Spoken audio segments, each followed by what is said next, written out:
రాజేష్ గారు, ప్రతి ఒక్కరికి ఉండేటువంటి కళ, అలాగే ఇది నెరవేర్చుకోవడంలో కూడా చాలా భయాలు ఉంటాయి. ఫస్ట్ ఆఫ్ ఆల్ మంచి ప్రాపర్టీ మనకి ఎలా సెలెక్ట్ చేసుకోవాలి? సో ఇక్కడ మనకి రియల్ ఎస్టేట్ అనేది కేవలం ఒక ఎమోషనల్ గానే తీసుకుంటారు ఇండియాలో. సో అది ఫస్ట్ వాళ్ళు చేసే మిస్టేక్. సో ఇప్పుడు మనం ఇంతకుముందు వీడియోస్లో కూడా నేను చెప్పడం జరిగింది, రియల్ ఎస్టేట్ని ఒక వెల్త్ అసెట్ కింద మనం చూసుకుంటే దాన్ని మనం లాజికల్గా ఆలోచించాలి. సో మనం only heart with emotions point of వ్యూలో కాకుండా దాన్ని ఒక బ్రెయిన్ విత్ లాజికల్ థింకింగ్గా చేసుకుంటేనే మనం కరెక్ట్ లొకేషన్ని ఈజీగా ఐడెంటిఫై చేయగలం.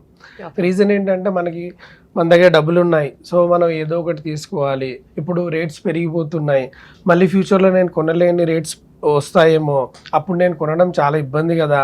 ఈ ఎమోషన్తో వెళ్తే ఏమవుతుందంటే మన బడ్జెట్కి సూటబుల్ లొకేషన్ని మనం ఐడెంటిఫై చేయడంలో తప్పు జరగవచ్చు. అలా కాకుండా అసలు మనం ఒక ప్రాపర్టీ కొనాలనుకుంటున్నాం, ఆ ప్రాపర్టీ వాల్యూ ఎంత ఉండొచ్చు, సేమ్ టైం ఆ ప్రాపర్టీని మనం ఎంత పీరియడ్ ఆఫ్ టైంలో ఉంచుకుందాం అనుకుంటున్నాం, అది మనం వాడుకోవడానికే తీసుకోవాలనుకుంటున్నామా, లేదా ఇన్వెస్ట్మెంట్ పాయింట్ ఆఫ్ వ్యూలో తీసుకుందాం అనుకుంటున్నామా, లేదా అది మనం అక్కడ బిల్డర్కి ఇచ్చేసి ఒక కన్స్ట్రక్షన్ చేయించి దాన్ని రెంటల్ ప్రాపర్టీ కింద మార్చుకుందామా, ఈ అన్ని లాజికల్ థింకింగ్ మనకు ఉండాలి. ఇది లేకపోతే రియల్ ఎస్టేట్లో చాలా ఇబ్బందులు ఫేస్ చేస్తున్నారు జనాలు.